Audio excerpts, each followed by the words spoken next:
Hello guys, welcome back to law supreme. तो आज का अपना टॉपिक है एडजमेंट एप्लीकेशन। तो हमने अभी एक सीरीज स्टार्ट की है कोड प्रैक्टिस वाली। तो इसमें हम देखेंगे कि डेली जो कोड में प्रैक्टिस करते हैं, तो डेली बेसिस पे हमें बहुत तरह के अलग अलग एप्लीकेशंस लगते हैं जिनको हमें अपने सिविल का काम हो, क्रिमिनल का काम हो, कोई भी हो, कंज्यूमर का हो, लेबर का हो, कौन सा भी काम हो, उसमें हमें बहुत सारे एप्लीकेशंस लगते हैं डे टू डे लाइफ में। जैसी सिचुएशन होगी, जैसे स्टेजेस होंगे केसेस के, उस हिसाब से अलग अलग एप्लीकेशंस लगते हैं। तो हम वन बाय वन सारे एप्लीकेशंस कवर करेंगे आने वाले कुछ सीरीज में। तो आज के इस फर्स्ट सेशन में हम देखेंगे एडजमेंट एप्लीकेशन। तो एडजमेंट एप्लीकेशन क्या होता है कि एडजमेंट में हम कोड से विनती करके उनसे वक्त मांगते हैं। जो भी अगर जूनियर है, तो उनके सीनियर कहीं बाहर गए हैं, किसी अन्य कोर्ट में काम काम चल रहा है, तो वहाँ पे कुछ हियरिंग है, कुछ प्रोसीडिंग है, कुछ आर्गुमेंट का है, कुछ इम्पोर्टेंट होगा, तो वहाँ पे वो गए तो सीनियर अवेलेबल नहीं है, या आप प्लेंटिफ की तरफ से है तो प्लेंटिफ अवेलेबल नहीं है, कुछ वो बीमार हो गया होगा, या आउट ऑफ स्टेशन होगा, या कुछ तो मेडिकल इमरजेंसी हो गई होगी, कुछ तो रिश्तेदार एक्सपायर हो गया होगा, या रिलेटिव इमीडिएट रिलेटिव वगैरह एक्सपायर हो गया होगा, या कुछ दिक्कत आई होगी, उसकी वजह से वो कोर्ट में प्रेजेंट नहीं पाएगा उस डेट पे। तो इन सारी सिचुएशंस में तो हम क्या करते हैं, एडजमेंट का एप्लीकेशंस देते हैं। मतलब क्या है, विनती अर्ज। तो इसमें क्या करते हैं, हम कोर्ट से विनती करते कि वो हमें थोड़ा वक्त दे इस काम को चलाने के लिए। तो अभी इसका जो भी फॉर्मेट है, मैंने अभी इस वीडियो में मैं दिखाऊंगा कैसे फॉर्मेट होता है, क्या रहता है। तो इस एप्लीकेशन में जब जब भी आप कोर्ट में प्रैक्टिस करने जाओगे, तो इस एप्लीकेशन का स्टार्ट में रहता है केस टाइप। मैंने यहाँ केस टाइप डाला है, आप सीधा यहीं से स्टार्ट कर सकते हो, सिविल सूट नंबर। तो यहाँ सिविल सूट नंबर है। तो सिविल सूट में भी अलग अलग तरह के हैं। सिविल रेगुलर सूट हो गया, पार्टीशन सूट हो गया, अलग अलग टाइप्स के सूट से सिविल में भी। वो जो भी होगा आपका, वो यहाँ पे आप मेंशन कर दो, सिविल रेगुलर सूट नंबर। जो भी नंबर होगा, केस का नंबर होगा, वो नंबर आएगा, उसके बाद ईयर आएगा, ये डाल दो। अगर क्रिमिनल का होगा तो क्रिमिनल बेल एप्लीकेशन जो भी होगा वो डाल दो, क्रिमिनल बेल एप्लीकेशन नंबर जो भी है, केस का नंबर और ईयर वो डाल देना। उसके बाद in the court of the civil जज सीनियर डिवीजन पुणे। तो अभी ये जो हम एडजमेंट का एप्लीकेशन दे रहे हैं, ये हम दे रहे हैं सिविल मैटर में, इसीलिए मेरा यहाँ पे आया है in the court of the civil जज सीनियर डिवीजन पुणे। तो अगर आपका क्रिमिनल होगा तो इसमें अलग आएगा, in the court of criminal जज। जो भी जज का नाम होगा, जो भी होगा उसका नाम होगा, डिवीजन होगा, in the court of district and sessions court Pune at Pune. तो उसके बाद आएगा जो भी पार्टी से प्लेंटिव हो गया, डिपेंडेंट हो गया, उनके नाम आएंगे। तो मैंने यहाँ पे एबीसी डाला है। एबीसी अपना प्लेंटिव है, वर्सेस एक्स वाई जेड अपना डिपेंडेंट है। तो उसके बाद जो स्टार्टिंग होगी वो ऐसे होगी, एन एप्लीकेशन फॉर एडजमेंट। तो एडजमेंट के लिए ये एप्लीकेशन है, यही से पता चलता है। The dependent above named submit this application praying to state as under. तो इसमें क्या किया है, ये जो एप्लीकेशन दिया है ये डिपेंडेंट ने सबमिट किया है। अगर आप प्लेंटिव की तरफ से होंगे तो यहाँ पे आएगा the plaintiff above named submit this application praying to state as under. तो यहाँ पे प्लेंटिव आएगा। अगर प्लेंटिव की तरफ से दे रहे हो तो प्लेंटिव आएगा, डिपेंडेंट की तरफ से दे रहे हो तो डिपेंडेंट आएगा। Point one, that the plaintiff has filed the present against this dependent for declaration and temporary injunction। तो इंजंक्शन के लिए प्लेंटिफ ने सूट फाइल करा है। Second point, that the dependent has already submitted his return statement to the said plaintiff. तो इसमें dependent ने already return statement submit किया है. थर्ड पॉइंट है that the said matter has today, यहाँ पे डेट आएगा, जो भी होगा वो आएगा, been fixed for recording the evidence of this dependent. तो जिस दिन आप ये एडजमेंट का एप्लीकेशन दे रहे हो तो उस दिन आपका डेट होगा उस मैटर का. तो यहाँ पे आपका वो डेट और ईयर जो भी है वो आएगा, fix for recording the evidence. तो आज के दिन में ये एविडेंस रिकॉर्ड के स्टेज पे है, आपका जो मैटर है एविडेंस रिकॉर्ड के स्टेज पे है.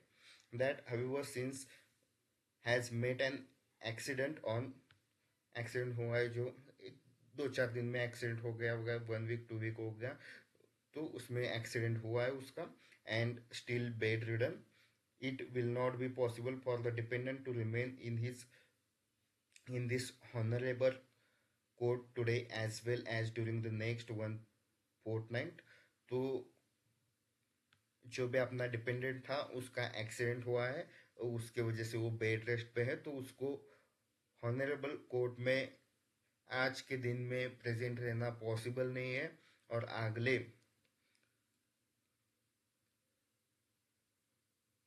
कुछ दिनों के लिए भी उसको प्रेजेंट नहीं हो सकता है. तो यहाँ पे मेंशन क्या है, जो जितने भी दिन वो प्रेजेंट नहीं हो सकता है उतने दिन आप मेंशन करोगे. फिफ्थ पॉइंट है that in the circumstances it is prayed that the matter में kindly be postpone to the next suitable date. तो यहाँ पे उन्होंने विनती की है कि जो भी सुटेबल डेट होगा, नेक्स्ट डेट होगा, उस डेट तक आप इस मैटर को पोस्टपोन कर दो, मतलब एडजेंट कर दो. तो ऐसा है, अगर जो भी हमने रीज़न दिया है वो अगर कोर्ट को सही लगेगा, अदर पार्टीज भी है वो एग्री हो जाएगी, तो कोर्ट आपको सुटेबल डेट देगा, और उस डेट पे जो भी आपकी प्रोसीडिंग्स थी, जिस भी स्टेज पे आपका मैटर था उस स्टेज से उसका प्रोसीडिंग रिज्यूम हो जाएगा.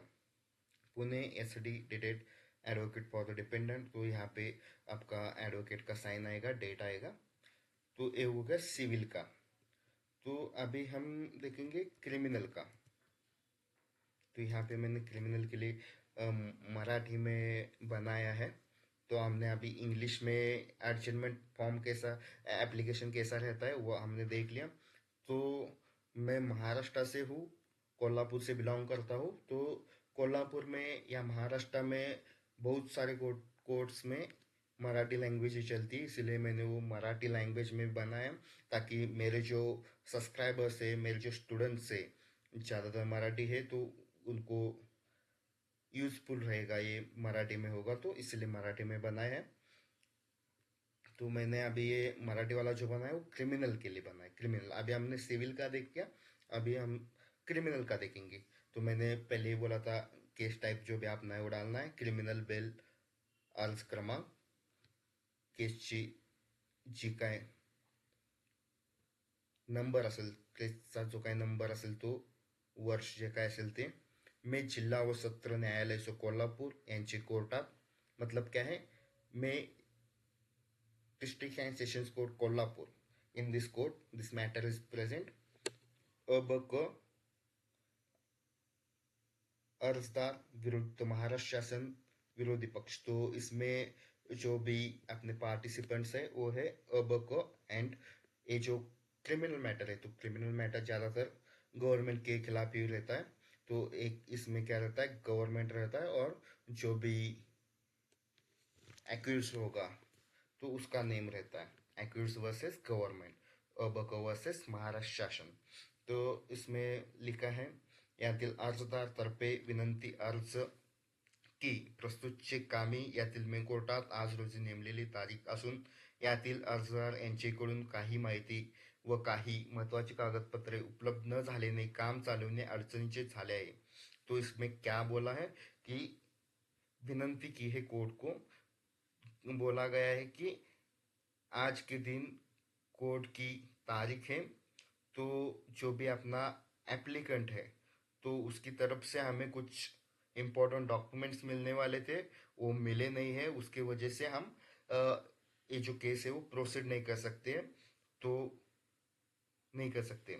सबब वरील कारणाचा विचार करता न्यायाच्या कारणास्तव अर्जदारातर्फे काम चालवण्यास पुढील एक मुदत मिळावी ही मे कोर्टास नम्र विनंती आहे. तो इसमें विनती की है कि for this matter and by thinking of justice, please give us a one chance to, और हमें कुछ समय दीजिए एक काम चलाने के लिए, ऐसी विनंती की है इस अर्ज में. तो यहाँ पे लोकेशन जो है मैं कोल्हापुर से, तो कोल्हापुर डाला है, डेट डाली है मैं जा व्हावे. मैं विनंती, मुझे जो भी विनती की है उसको एक्सेप्ट करो, ऐसा लिखा हुआ है मैं जा व्हावे. तो ऐसे हम एडजमेंट एप्लीकेशन सबमिट करते हैं जब बहुत सारे रीजंस रहते हैं. रीजन भी जो है वो वैलिड होना चाहिए. कभी कभी क्या क्या होता है, डेट आ जाती है पर अपने पास जो भी इम्पोर्टेंट एविडेंस चाहिए हो तो एविडेंस नहीं मिले होते हैं. तो उस केस में भी हम एडजमेंट करते हैं. अगर सीनियर है, उसका केस चल रहा है बहुत सारे कोर्ट्स में, लोअर कोर्ट्स में चल रहा है, डिस्ट्रिक्ट कोर्ट्स में चल रहा है, हाई कोर्ट्स में चल रहा है, या किसी अलग अलग लोकेशंस पे चल रहा है, तो उस केस में अगर वो अवेलेबल नहीं होगा और मैटर इम्पोर्टेंट स्टेज पे होगा तो उस केस में जो भी जूनियर्स है वो एडजमेंट का एप्लीकेशन सबमिट करते हैं. उनके जो भी सीनियर्स है उनके कहने पे वो करते हैं. अगर जो भी इसमें प्लेंटिव हो गया, डिपेंडेंट हो गया, उनकी हेल्थ कंडीशन कुछ हुई है, खराब हो चुकी होगी, या कुछ मेडिकल इमरजेंसी आ गई आई होगी, या वो आउट ऑफ स्टेशन होंगे, कुछ फैमिली इशू होगा जिसकी वजह से वो उस डेट पे प्रेजेंट नहीं हो सकते, उन सिचुएशंस में भी हम एडजमेंट एप्लीकेशन सबमिट करते हैं. तो एक बहुत इम्पोर्टेंट एप्लीकेशन है, सबको इसके बारे में पता होना चाहिए. मैं आशा करता हूँ कि ये जो इंफॉर्मेशन है वो आपके लिए यूजफुल रहेगी. ऐसे बहुत सारे जो इम्पोर्टेंट एप्लीकेशन है जो डे टू डे लाइफ में एक एडवोकेट को, एक लॉयर को, एक लॉ इंटर्न को पता होनी चाहिए. वो सब हम आने वाले कुछ सेशंस में कवर करेंगे. तो आपके रेफरेंस के लिए मैं ये जो एप्लीकेशन की जो लिंक है वो मैं डिस्क्रिप्शन में दे दूंगा, वहाँ से आप डाउनलोड कर सकते हो. Thank you.